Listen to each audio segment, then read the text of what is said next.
Halo pemirsa Evarna TV, bagaimana nih kabarnya semuanya? Semoga kita tetap sehat dan juga bugar ya pemirsa.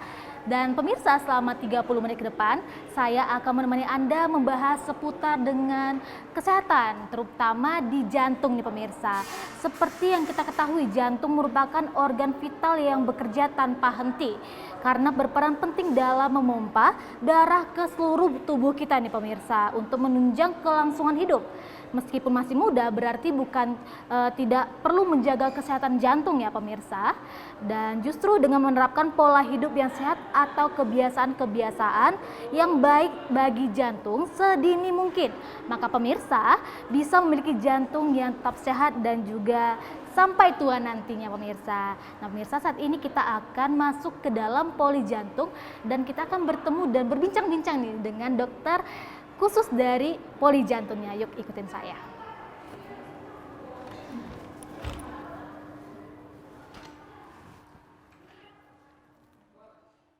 Halo pemirsa, saat ini kita sudah berada di dalam ruangan poli jantung di Rumah Sakit Evarina Brastagi bersama Dr. Roni Armanda Tarigan, spesialis jantung dan pembuluh darah. Halo dokter. Halo, apa kabarnya dokter? Baik. Sehat-sehat aja kan dok? Sehat. Sehat.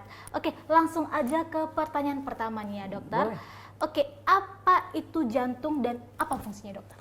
Oke, jadi jantung itu adalah salah satu organ di dalam tubuh kita, di mana dia letaknya di bagian tengah daripada rongga dada, dan dia letaknya itu di bagian belakang daripada tulang dada kita dan mengarah ke lebih sedikit ke sebelah kiri. Nah, jantung kita itu berukuran sekepalan tangan yang empunya. Jadi kalau jantung saya itu kira-kira sekepalan tangan saya ini. Nah, itulah besar jantung kita, ya. Nah, ini ya dokter. Seperti ini, ya. Jadi inilah dia jantung ukuran kita. Ukuran setiap jantung orangnya, betul, di tangannya masing-masing nih dok. Iya betul, jadi beda-beda yang punya, semakin besar besar juga jantungnya. Oke. Nah jadi fungsi dari jantung itu dia adalah untuk memompakan darah ke seluruh tubuh. Tujuannya adalah memberi nutrisi ke sel dan jaringan di seluruh tubuh. Jadi dengan pemompaan darah itu aliran darah bagus, jaringan dan sel terpenuhi nutrisinya, dia mampu bekerja dengan baik. Jadi seperti itu ya fungsi dari jantung kita ya. Dokter. Oke lanjut, seberapa penting kita wajib menjaga kesehatan jantung kita dokter? Ya. Kalau dikatakan seberapa penting, sebenarnya sangat penting. Karena jantung itu merupakan organ satu-satunya yang berfungsi dalam peredaran darah. Dia memompakan darah ke seluruh tubuh ya untuk memenuhi kebutuhan nutrisi seperti yang saya bilang tadi sebagai fungsinya. Jadi kalau dia tidak memompakan darah untuk memenuhi nutrisi ke sel maupun jaringan di seluruh tubuh, otomatis jaringan dan sel itu tidak bekerja dengan baik. Nah, seperti itu. Jadi fungsi jantung itu sangat penting. Sangat krusial sekali. Sangat krusial sekali. Dokter. Oke, pola hidup seperti apa yang menunjang untuk menjaga kesehatan jantung kita dokter? Oke, jadi pola hidup seperti apa adalah pola hidup yang sehat. Bagaimana pola hidup yang sehat itu? Yang pertama, kita menjaga berat badan kita tetap ideal. Ya, kemudian yang kedua, kita berolahraga secara teratur. Kemudian yang ketiga, makan makanan yang sehat. Keempat, kalau orang yang merokok, stop merokok. Yang kelima adalah mengatasi stres. Nah, itulah dia manfaatnya. Itu yang bisa untuk menjaga kesehatan jantung kita. Betul. Benar sekali. Dan jantung sehat itu seperti apa sih dok? Jantung sehat, dikatakan jantung sehat itu adalah jantung yang memiliki fungsi dan juga struktural yang baik. Struktural yang baik itu artinya jantung itu memiliki sekat yang tidak bocor, kemudian juga dia memiliki katup yang baik, dalam artian dia tidak sempit katupnya ataupun tidak longgar katupnya, pembuluh darah yang keluar maupun masuk ke dalam jantung itu berjalan dengan baik, dan pembuluh darah jantung sendiri tidak ada penyempitan. Nah itulah secara struktural. Secara fungsional dia adalah mampu memberikan ataupun memompakan darah secara baik ke seluruh tubuh. Nah, itulah jantung yang baik. Jantung yang sehat seperti jantung itu ya. Yang sehat. Warna jantung itu mempengaruhi sehat atau enggaknya nggak dok? Katanya, kalau warna sih tidak. Tapi ya. Kalau jantung itu otomatis dia itu kan ada dua aliran darah ke situ ya. Yang pertama kalau di aliran darah dari tubuh yang menuju ke jantung itu aliran darah kotor ya, rendah oksigen. Nah kemudian dia akan ada yang dari paru-paru ke jantung. Kalau dari paru-paru ke jantung itu sudah diolah jadi darahnya itu oksigennya kaya akan oksigen. Jadi kalau kita bilang darah bersih yang dipompakan ke seluruh tubuh, dari seluruh tubuh yang balik ke jantung itu adalah darah kotor. Seperti itu. Seperti ya, dok. Oke dok, Sebentar lagi pemirsa, kita jeda iklan dulu. Kita akan membahas lebih mendalam lagi nih di bagian jantung. Jadi jangan kemana-mana, tetap saksikan acara Sehat bersama Rumah Sakit Eva Rina.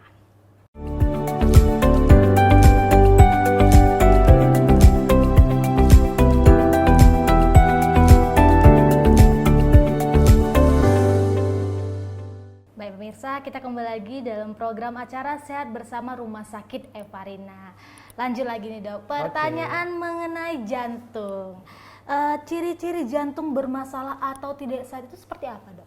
Ya, ciri-ciri jantung yang bermasalah ataupun yang tidak sehat otomatis seperti saya bilang tadi adalah karena strukturnya tidak bagus dan dia tidak mampu menjalankan fungsinya dengan baik. Contoh, salah satunya adalah penyakit jantung koroner. Penyakit jantung koroner itu disebabkan oleh adanya plak aterosklerosis yang menyumbat di pembuluh darah jantung koroner, ya, sehingga menyebabkan sumbatan, sehingga asupan nutrisi ke otot jantung itu berkurang. Nah, itulah dia salah satunya, sehingga apa nanti akan menyebabkan terjadinya nyeri dada kalau keluhan pasien, ya. Kemudian yang kedua, masalah dari katup jantung. Masalah katup jantung ada dua hal, bisa karena sempit katup jantungnya ataupun longgar katup jantungnya. Nah, ujung-ujungnya apa masalah katup ini adalah jantung menjadi bengkak. Nah, kalau jantungnya gitu membesar, membengkak dan terjadilah gagal jantung. Nah, kalau terjadi gagal jantung biasanya keluhan pasien apa? Mudah lelah, sesak nafas, nyeri, kaki bengkak. Kalau nyeri tadi lebih ke penyempitan. Penyempitan. Ya, penyempitan daripada pembuluh darah jantung. Jadi keluhan paling sering pada pasien jantungnya adalah nyeri dada dan sesak napas. Nah, nyeri dada lebih ke penyempitan pembuluh darah jantung. Kalau sesak napas lebih kepada terjadinya sudah gagal jantung. Kemudian ada lagi nih satu lagi sebenarnya, kelainan irama jantung. Jadi jantung gitu. detakan jantungnya bisa terlampau cepat ataupun terlampau lemah.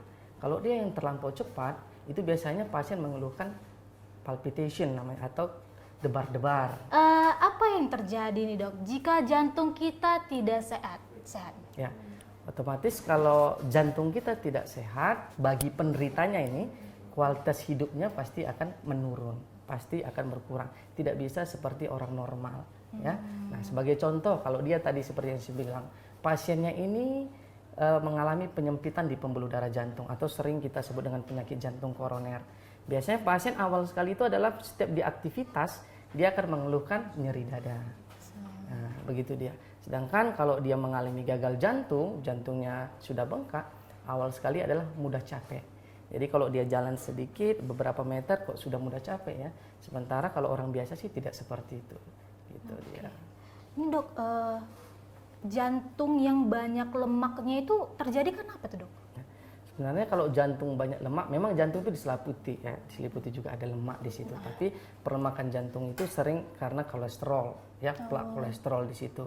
Nah, kenapa bisa terjadi plak kolesterol di situ? Ya, karena terjadi adalah asupan lemak yang tinggi. Memang secara usia semakin tua seseorang, semakin bertambah umur, plak aterosklerosis itu bersifat progresif, akan semakin menumpuk, begitu dia.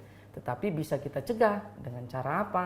Dengan cara makan pola makan yang teratur, mengurangi makanan-makanan yang berlemak. Begitulah salah satu contohnya. Pola makan harus dijaga, pola hidup sehat lah gitu ya dok? Iya, betul. Benar. Gejala awal sakit jantung itu bagaimana dok? Gejala awalnya? Oke, jadi seperti yang sudah kita bilang tadi bahwa gejala awal sekali untuk penyakit jantung itu berdasarkan penyakit jantung apa yang dia alami. Contoh yang pertama, kalau dia ada sumbatan di pembuluh darah jantungnya, keluhan yang awalnya adalah mulai merasa berat di dada kalau beraktivitas ataupun mengalami nyeri dada, ya. Waktu istirahat dia berkurang. Kedua, kalau dia mengalami bengkak jantung yang disebabkan bermacam hal, bisa karena katup, bisa karena infeksi, ya. Itu biasanya pasiennya mengalami mudah capek. Ya, misalnya kalau jalan dia beberapa meter, dia sudah mengalami kelelahan. Atau kalau memang sudah agak berat, dia sesak nafas, istirahat pun sesak nafas. Bahkan juga disertai dengan kaki yang bengkak. Gitu. Itu timbul gejala-gejalanya ya dok, kaki bengkak dan juga ada perasaan nyeri, panas gitu ya dok. Iya, benar sekali. Terus apa sih dok makanan, apa yang tidak boleh dilakukan oleh penderita jantung dok? Jadi kalau pasien itu sudah mengalami penyakit jantung, hal-hal yang perlu dikontrol, pertama pasien itu nggak boleh terburu-buru. Nah, kalau pasien itu terburu-buru biasanya akan meningkatkan beban jantung sehingga keluhan jantungnya akan semakin meningkat. Ya, misalnya nyerinya akan semakin bertambah kalau dia terburu-buru. Kalau dia gagal jantung, udah bengkak jantungnya, semakin dia terburu-buru, semakin sesak. Nah, terus yang kedua adalah membatasi minum, bukan berarti kurangi kali, tidak ya. Jadi dia pasien itu bagusnya kalau dia sudah mengalami bengkak jantung, dia minumnya itu sedikit-sedikit tapi sering. Jangan dia langsung sekaligus banyak. Kenapa? Kalau dia sekaligus banyak, membebani jantung. Ya. Nah, kalau dia membebani jantung apa? Keluhan pun bertambah, sehingga sesak nafasnya bertambah. Jadi biasanya kita anjurkan batasi minum. Kalau misalnya dia mudah capek, ya kita anjurkan sih 1 sampai 1,5 liter per hari. Kalau dia istirahat saja, kalau dia sudah biasa capeknya berkurang, biasanya kita kayak 1,5 sampai 2 liter per hari. Begitu pemirsa. Jadi cara-cara untuk yang tidak boleh dilakukan oleh penderita jantung dan bagaimana penanganannya. Dan dok, ketika kita dihadapi dengan situasi seperti orang yang terkena serangan jantung, pertolongan pertama apa yang perlu kita lakukan ya dok?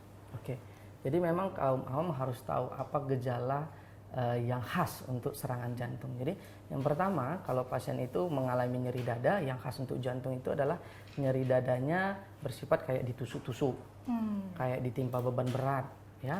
Kemudian bisa kayak rasa panas atau terbakar. Hanya nyeri dadanya ini tidak dapat ditunjuk dengan jari. Kenapa? Seperti yang kita bilang tadi, posisinya agak lebih di belakang daripada rongga dada. Iya. Jadi dia biasanya keluhannya tangannya seperti ini. Sakit gitu. Dia nggak bisa menunjuk nih, gitu. Nah, terus yang kedua ada disertai dengan gejala sistemik, contohnya ada mual muntah, keringat dingin, seperti itu. Dan juga nyeri dadanya bisa menjalar, bisa nyeri di ulu hati, bisa rasa kebas di tangan sebelah kiri. Mati rasa? Kebas sih, lebih ke kebas dia Kebas, ya. ya. Kemudian rasa tercekik seperti tercekik di leher. Nafas tercekat gitu. Iya, jadi berat dia bernapas bisa saja.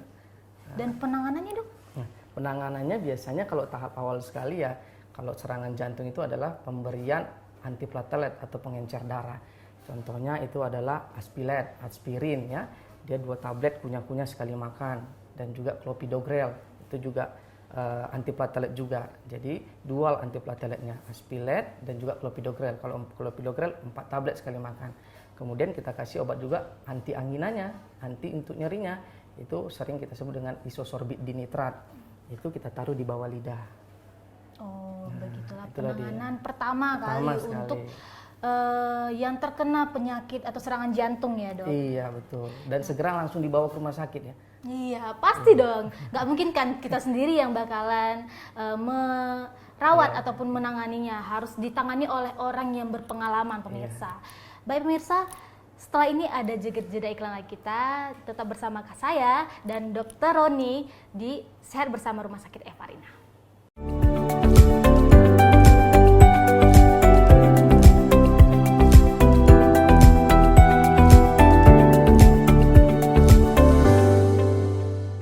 Baik pemirsa, kita kembali lagi nih dalam acara Sehat Bersama Rumah Sakit Evarina. Kita melanjutkan lagi nih pembahasan mengenai jantung nih pemirsa bersama Dr. Roni. Dokter, apa yang terjadi? Maksud saya apa makanan yang baik dan tidak baik untuk jantung? Oke, jadi kalau makanan yang baik itu adalah makanan yang banyak mengandung serat, ya buah dan sayur itu baik.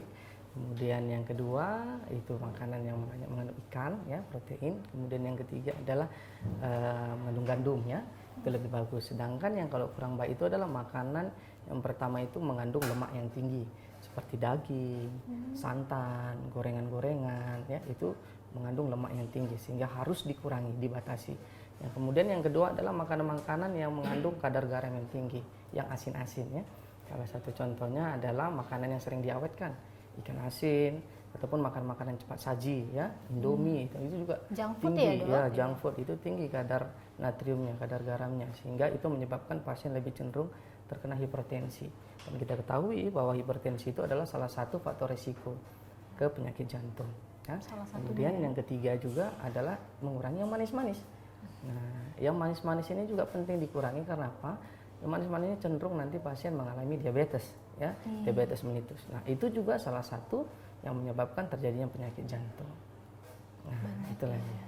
Dari makanan-makanan seperti junk food, bersantan, berminyak, manis-manis, bisa merusak ya fungsi jantung kita nih pemirsa. Nah, apakah penyakit jantung itu dok ada batas usianya nggak? Kalau penyakit jantung itu tidak ada batasan usia. Mulai dari kita lahir saja bisa terjadi penyakit jantung. Itu namanya penyakit jantung bawaan. Yang memang dia sudah lahir sudah mengalami cacat jantung. Ya, sampai kita usia tua. Ya, kalau usia tua itu biasanya penyakit jantung koroner. Ya, usia-usia 40 tahun ke atas sering itu. Nah, jadi penyakit jantung ini tidak ada batasan usia. Mulai dari kita bayi sampai kita mau meninggal bisa terjadi kena penyakit jantung. Itu bisa bawaan dari orang tua kah dok? Ya, kalau misalnya penyakit jantung bawaan, biasanya contoh ibunya waktu hamil sering mengkonsumsi obat-obatan yang memang dia mengganggu pertumbuhan pembentukan daripada jantung. Itu menyebabkan dia tidak sempurna pembentukannya waktu dia di dalam rahim.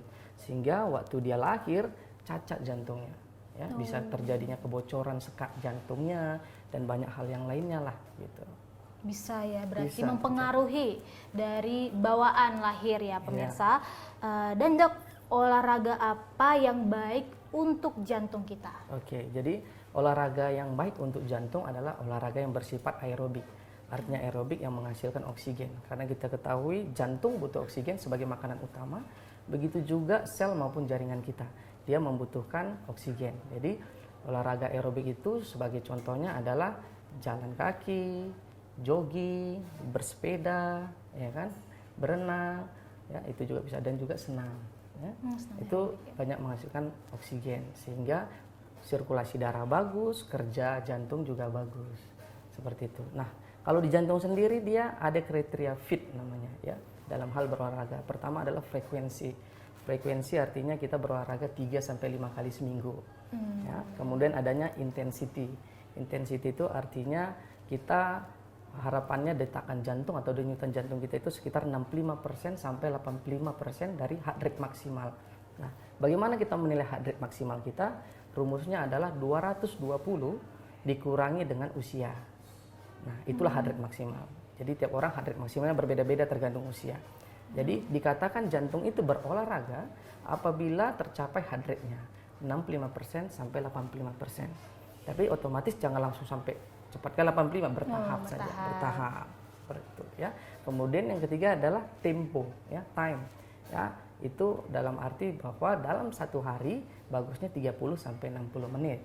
Nah, jangan dipaksakan ya. 3-5 kali seminggu. Iya, 3 sampai 5 kali seminggu, nah 30 sampai 60 menit per hari.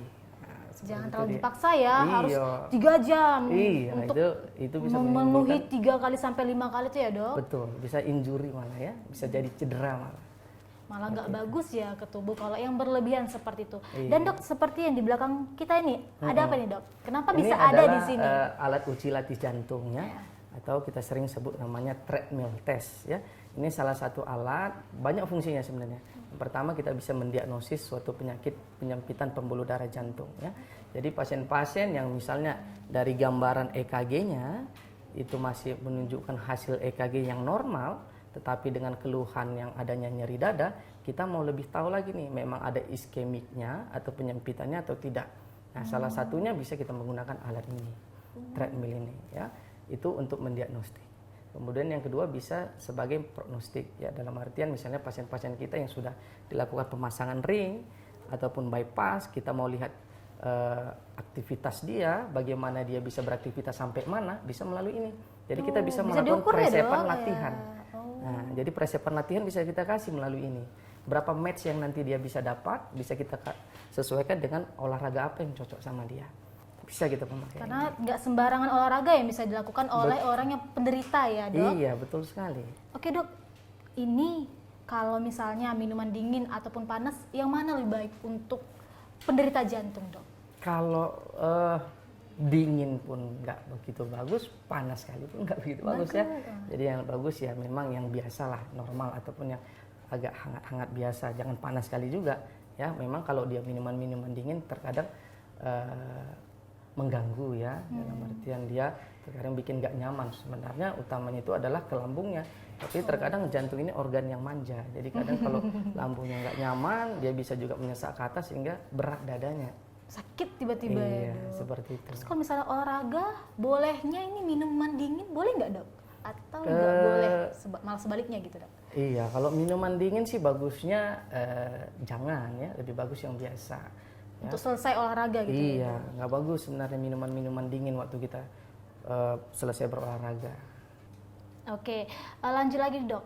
Kalau meminum banyak kopi, itu bisa bermasalah ke jantung nggak Dok? Ya, jadi kalau masalah kopi ini memang kita menganjurkan satu gelas, satu cangkir ya, satu cangkir kecil per hari itu sebenarnya bagus. Tetapi berlebihan pun tidak bagus ya. Dalam artian kenapa dia akan menimbulkan cenderung pasiennya mengalami palpitation, debar-debar ya, karena peningkatan saraf simpatis dibikin oleh kopi gitu. Ya, jadi efeknya, bagusnya makanya kita biasa menganjurkan satu gelas kecil itu sudah cukup ya untuk memberikan semangat. Tiap hari boleh Dok? Ya boleh, tapi kalau pada penderita jantung ya Jangan. seharusnya dikurangi karena Dikurangi ya. menimbulkan debar-debar Iya, gitu ya. jangan ya pemirsa yang punya penderita penyakit jantung dikurangi ataupun kalau bisa jangan ya pemirsa. Nah, yang terakhir nih sarannya dokter untuk para penderita jantung dan juga untuk menjaga kesehatan jantung kita. Ya, jadi saran dari saya ya kalau memang kita lihat bahwa kita punya faktor risiko, misalnya dia punya diabetes, dia punya hipertensi, dia merokok, kadar lemaknya tinggi. Nah, itu merupakan salah satu itu merupakan faktor risiko ya, faktor risiko untuk ke penyakit jantung. Jadi harus kita melakukan pemeriksaan jantung juga. Apakah memang dia cuman hipertensi aja atau sudah ada kena mengarah ke jantungnya. Kedua, misalnya kita lihat keluhan-keluhan saya alamin ini kok kayaknya dia ada mengarah ke penyakit jantung. Ya, mudah capek, nyeri dada, ya kita konsultasi. Panas gitu. Nah, panas di dadanya, konsultasi, datang ke dokter jantung supaya kita nilai gitu kan, kita periksa memang dia mengalami jantung atau tidak. Jadi jangan dibiarkan, jangan takut. Lebih bagus kita menanganinya daripada kita biarkan. Seperti itu. Nah pemirsa, itu dia, kita untuk kesehatan tubuh kita jangan takut untuk periksa atau cek medical check up ke rumah sakit yang ada di sekitar kamu, karena itu baik juga loh untuk kesehatan tubuh kamu agar kamu bisa tahu penyakit-penyakit apa yang ada di tubuh kamu. Oke, dokter, terima kasih banyak atas waktunya dan juga pemaparan yang sangat luar biasa ini ya dokter. Nah pemirsa, seperti kita tidak terasa sudah 30 menit menemani Anda untuk pemaparan mengenai jantung. Dan jadi pemirsa jangan lupa saksikan program Sehat Bersama Rumah Sakit Evarina dengan materi-materi yang luar biasa bagus untuk kesehatan ya pemirsa. Dan jangan lupa saksikan hanya di Evarina TV.